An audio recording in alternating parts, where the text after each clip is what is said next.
तो हेलो नमस्ते प्रणाम। स्वागत है आप सभी का एक बार फिर से। उम्मीद है कि आप सभी बहुत अच्छे होंगे। स्टार्ट करते हैं आज का सेशन। अगर आपको पीडीएफ चाहिए तो आप यहाँ पर आ सकते हो टेलीग्राम पे English@Dean सर। ठीक है, सेशन को पूरा आखिरी तक देखना। और अगर वीडियो अच्छा लगे, अगर आपको लगता है कि ये ढंग का है, तो आप इस वीडियो को एक बार शेयर कर देना। ठीक है ना, जितने भी दोस्तों तक कर सकते हो शेयर कर देना। चलो स्टार्ट करते हैं। देखो, दो इडियम्स हैं। सबसे पहले हमारे पास throw in the towel. Throw in the towel का मतलब क्या होता है? हार मान लेना, टू एडमिट डिफीट। अगला है be cut from the same cloth, to have similar qualities to somebody और समथिंग एल्स। मतलब आप कह रहे हो ना कि ये चीज उन्हीं की तरह है, तो it means it is cut from the same cloth. ठीक है, दो इडियम्स हो गए।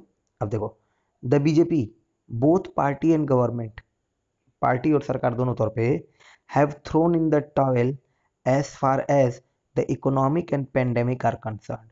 जहां तक आप इकोनॉमिक और पेंडेमिक की बात करोगे, है ना, जो इकोनॉमिक कंडीशन है इस समय इंडिया की, और जो पेंडेमिक की वजह से हालत है देश की, उन दोनों ही मामलों में जो बीजेपी है, have thrown in the towel, मतलब उन्होंने हार मान ली है। दे हैव एडमिट डिफीट, उन लोगों ने क्या कर ली है? हार मान ली है। अगला लिखा गया, mister Pilot is not cut from the same cloth as the BJP is. मतलब मिस्टर पायलट वैसे नहीं है जैसे कि बीजेपी है। देखो, be cut from the same cloth का मतलब ऐसे ही होना, सिमिलर होना। Mister Pilot is not cut from the same cloth का मतलब मिस्टर पायलट वैसे नहीं है एज द बीजेपी इज, और सो वी बिलीव्ड, और जैसा हम मानते हैं वैसा। तो मिस्टर पायलट के केस में थोड़ा ये अलग है। मिस्टर पायलट उस तरीके से नहीं है जिस तरह की बीजेपी है और जिस तरह का हम सोचते हैं। ठीक है, आगे देखो, ये दो इडियम थे, बहुत ही प्यारे इडियम थे। पहला वर्ड है हमारे पास फीबल, मतलब बहुत ही कमजोर, नॉट इफेक्टिव। तो अर्थ तो बहुत अच्छा नहीं है, मतलब अर्थ तो बहुत बड़ा नहीं है, बट इसके सिनोनिम बहुत अच्छे अच्छे हैं। ठीक है ना, फ्रेल, प्यूनी, इफीट, डॉडरिंग, सबका मतलब होता है बहुत ही कमजोर, बहुत ही वीक, है ना, बहुत ही मतलब इफेक्टिव नहीं होना। इन सब सेंस में आप इनको यूज कर सकते हो। फीबल बहुत ही कॉमन वर्ड है, मैंने ये कहना था कि फीबल तो बहुत ही कॉमन वर्ड है, बट ये जो सिनोनिम लिख रखे हैं ना, ये आपके बहुत अच्छे वर्ड है। एंटोनिम के तौर पे स्ट्रॉन्ग, हेल्दी, रोबस्ट और विगोरस। एवरी फीबल मीजर, तो जितने भी कमजोर पैमाने होंगे, मीजर होंगे, विल अमाउंट टू नथिंग, वो किसी भी चीज के बराबर, विल अमाउंट टू, वो समतुल्य होंगे, नथिंग मतलब जीरो के, शून्य के, इफ यदि our rulers do not have a sense of design about reconstructing the economy. यदि हमारे रूलर्स के पास नहीं होता है एक एक रिकंस्ट्रक्ट करने का, इकोनॉमी को फिर से बनाने का डिजाइन, है ना, कौन सी economy? That has practically collapsed, जो अगर प्रैक्टिकली देखा जाए ना, व्यवहारिक तौर पे देखा जाए, तो वो ढह चुकी है ना, पूरी तरह से कोलैप्स कर चुकी है। ये जितने भी हम ये पैमाने ला रहे हैं ना, लॉकडाउन कर दो, ये कर दो, वो सब फीबल मेजर है, and they will amount to nothing, और ये बिल्कुल शून्य के बराबर हो जाएंगे। समझ आ गया? सिनोनिम ध्यान रखना, फ्रेल, पुनी और इफीट, है ना, डॉडरिंग। अगला वर्ड है हमारे पास डिसमल। डिसमल का मतलब होता है कॉजिंग और शोइंग सैडनेस, मतलब एक तो उदासी वाली सेंस में आप यूज कर सकते हो। अच्छा, दूसरा ये बहुत ही खराब वाले सेंस में यूज करते हो, जैसे कोई, जैसे मान लो कोई परफॉर्मेंस है बहुत ही बेकार, बहुत ही घटिया है, तो आप लिख सकते हो डिसमल परफॉर्मेंस। आरसीबी की परफॉर्मेंस है ना, डिसमल है। कांग्रेस की परफॉर्मेंस पिछले कितने सालों से बहुत ही डिसमल रही है, इस तरह से। बाकी एक बहुत ही मिजरेबल, बहुत ही ग्लूमी, बहुत ही मेलनकली, बहुत ही ऑफुल, मतलब बहुत ही उदास और बहुत ही खराब सेंस में। एंटोनिम के तौर पे इंकरेजिंग, चीयरफुल और फेवरेबल। क्लियर है?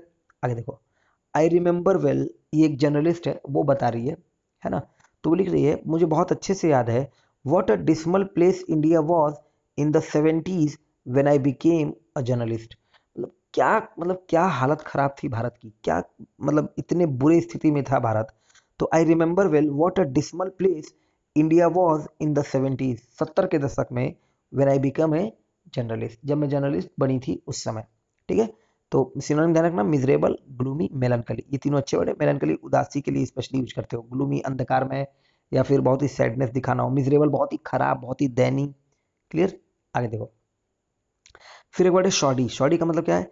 मेड और done badly with not enough care, मतलब कोई चीज बहुत ही बेढंग से किया गया हो, है ना, बिना केयर के किया गया हो, that is called shoddy. Tawdry, trashy, slipshod, ये सिनोनिम हो गए। केयर नहीं कर रहे हो तो स्लिप, मान लो कोई ज्वेलरी है बहुत ही भड़कीला है, तो टॉडरी, है ना। एंटोनिम के तौर पे वेल मेड, एक्सीलेंट और मेटिकुलस, मतलब बहुत ही केयर के साथ, बहुत ही सतर्कता के साथ। अच्छा, उसी टाइम की बात बोली जा रही है कि everything was in short supply, मतलब सब कुछ की कमी थी। And the goods we produced, जो भी गुड्स हम प्रोड्यूस करते थे, द गुड्स वी प्रोड्यूस, जो हम प्रोड्यूस करते थे, वर सो शॉर्डी, वो इतने खराब होते थे, इतने बैडली तरीके से बनाए जाते थे, that nobody wanted them, कि कोई उनको पसंद नहीं करता था। तरह तरह के ऐड लाने पड़ते थे, फिर भी कोई देखता नहीं था। Everything was in short supply, and the goods we produced were so shoddy that nobody wanted them. अगला है हमारे पास snub, to insult somebody especially by ignoring them when you meet.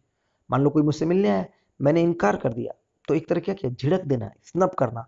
Grumpy, ग्रम्प कोई व्यक्ति जो बहुत ही चिड़चिड़ा हो, तो ग्रम्पी उसके लिए एडजेक्टिव यूज करोगे बैड टेम्पर्ड। स्नब आपका वर्ब है, किसी को झिटकना है ना, मतलब अरे हटो यार तुमसे कौन बात करेगा, तो स्नब करना। और ग्रम्पी आपके टेम्पर को दिखा रहा है, तो आपकी क्वालिटी बता रहा है, एडजेक्टिव है बैड टेम्पर्ड। ठीक है, अब ये बात है भारत और सॉरी वेस्ट इंडीज और इंग्लैंड के बीच जो टेस्ट सीरीज चल रही है उसको लेकर। तो उसमें स्टुअर्ट ब्रॉड एक बॉलर है जिन्होंने पहला टेस्ट मैच नहीं खेला था, तो उसको लेकर वो नाराज थे और पब्लिकली उन्होंने बोल दिया था, तो ग्रम्पी हो चुके थे। ठीक है ना, और इसी बात पर उन्होंने लिखा है the joy is back on Stuart Broad face, जो खुशी है वो स्टुअर्ट ब्रॉड के चेहरे पर लौट चुकी है। Snubbed for the first test, पहले टेस्ट के लिए उनको क्या कर दिया गया था, स्नब कर दिया गया था, झिटक दिया गया था। अबे हटो यार तुम्हें कौन खिलाएगा।